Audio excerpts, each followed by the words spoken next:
my name is Nick Kukis, and as you guys may or may not know, I've been at GDC all week. However, that means I cannot do tutoring.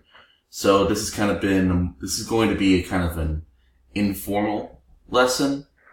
My main goal is to essentially, I'm going to be modeling a very simple object and texturing it.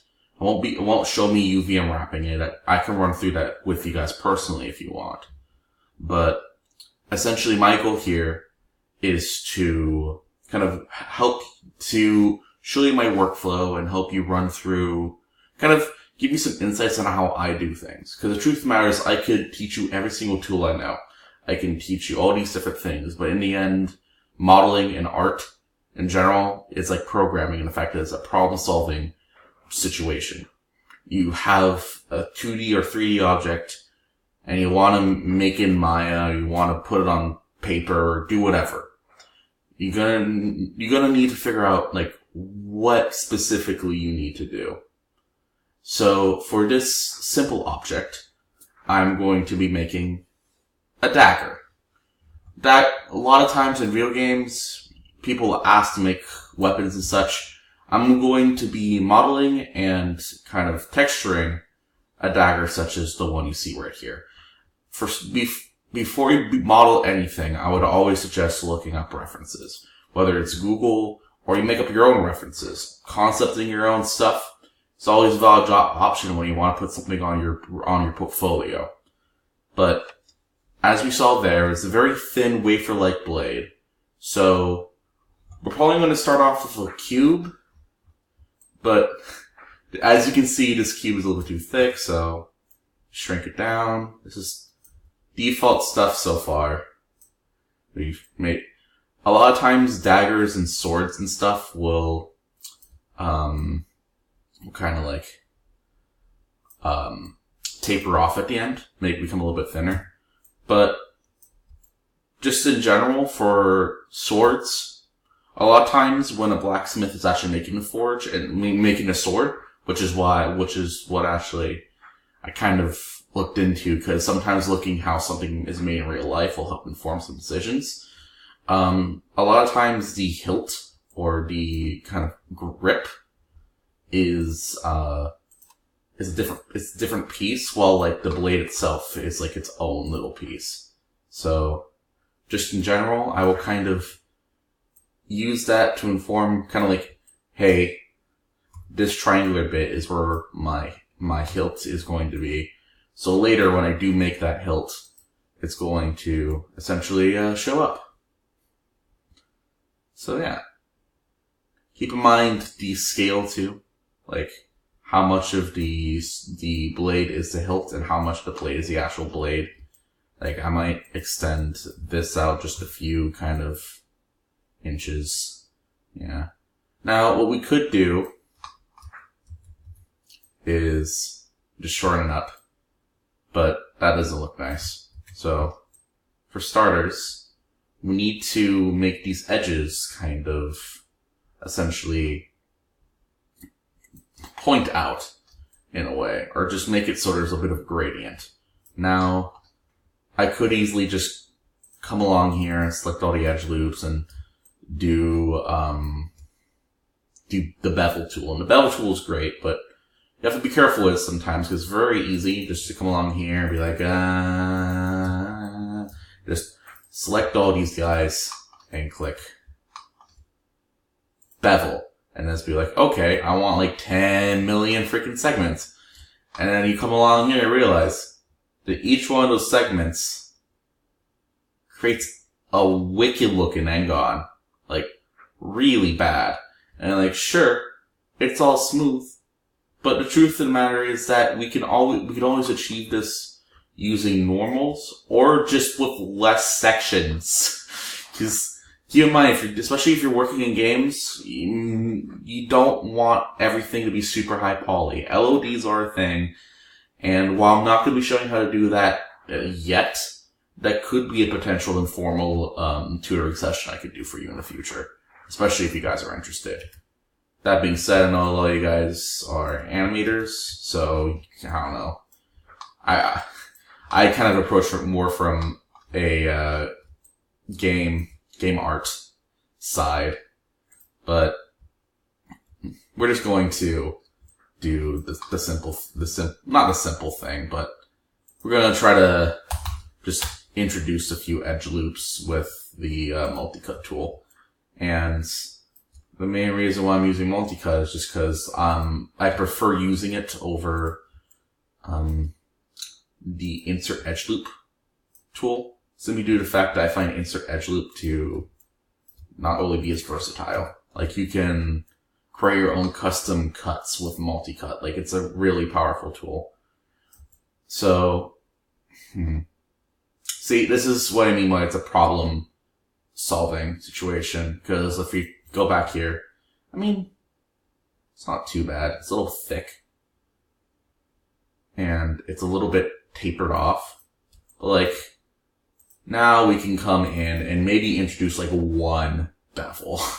But because of the fact that we're being careful, now we're doing it kind of like in this middle section, it's not as bad. And the thing is, too, is we're trying to still make it look like a tapered edge. So we might do something more like this, where it just simply thickens alongside the edge. It makes it look all good. Or we could have just done that with normals. But, you know, I don't want to confuse, I want to show you a particular thing as far as texturing goes. So, I just realized I don't have too much longer. So enough little blabber. So we already have this. So now we need to make it taper off at the end. But if we look at our reference, it doesn't simply just, I mean, it's with some daggers, you could just select the end and make it super thin. But it doesn't have, it's not a stiletto dagger, it kind of tapers into it. So, once again, add some edge loops. Just add as many as you need, because it's one of those things where if an edge loop is unnecessary, it's pretty easy just to delete it. Because the truth of the matter is that, like, nothing in Maya is permanent until you send it off to your producer. And you gotta be willing to kill your darlings sometimes. That's just how the industry works. But, you know, now is not the time to kill some darlings. Now is the time to, you know, make this look pretty. So I'm gonna take some time and really kind of see if I can get a, like, nice curve. I almost feel tempted to include another bevel, but once again, like I stated earlier, you need to be careful with bevels. You need to be careful with edge loops in general, but bevels specifically, because they can make things messy. But either way, you kind of now that you have all that made, you kind of can come along here, kind of thin that out, because it is supposed to be a stable tip. Now I could sink this down to a singleized point. The truth of the matter is that, like, while I kind of do want to do that, I also am worried that I will create a lot of triangles. Because in modeling, quads are good. N-gods are bad. Triangles, they're not the best, but they're better than n-gons. But if you can, kind of the main goal of modeling in general is to make it as grid-like as possible in nature. Now, sometimes you might need to include extra edge loops just to make it orderly. But, you know, that's a problem we'll face when we make more complex props and tools and characters and such. You know, like character modeling, if you ever have to work with that, that's some fun stuff. You're going to be shocked, like how at times how much polys can be used that can just be eaten up. But it's like, oh yeah, I want to add this cool facial detail. But, you know, yeah, I mean, looking at the reference, it's not, there's still a few things that we could do. Actually, you know what? We still have 4 minutes. Because the main thing with, this sword, it's kind of ridged. So, I'm thinking the way we can do this is have some more multi-cuts along here. Kind of come along this area. Actually, you know, I'm gonna do a thing. Bam. As you can see, I'm kind of just using very simple tools.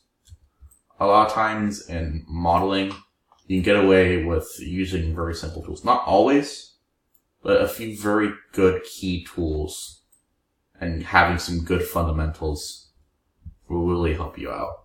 Although I will say that having it near the tip is a little bit weird. I might create a little bit of a gradient there. And this is the thing, is like, it's constant back and forth of what works, what doesn't work, all that stuff. So, yeah, I lower this. What did I do with the other side? It's fine. I feel like whomever we're making this for will only really view it from the top side, or at least I don't know. It depends on like whether this is going to be like a prop or a weapon, or like what way the weapon is facing. Because like if it's going to be a weapon, I might even add some more poly, just like make a high poly of this, so I can, so we can create like different LODs and wall maps and all like fun stuff. But as it stands, I mean, it's usable. And it might be a little bit undetailed, but we can add details into texturing. Now, I am going to UV unwrap this away from the camera, but when I come back, I'm going to teach you guys how an interesting tool that I personally think that I underutilize and has a lot of great potential. Okay. And with that, I will see you in the next video.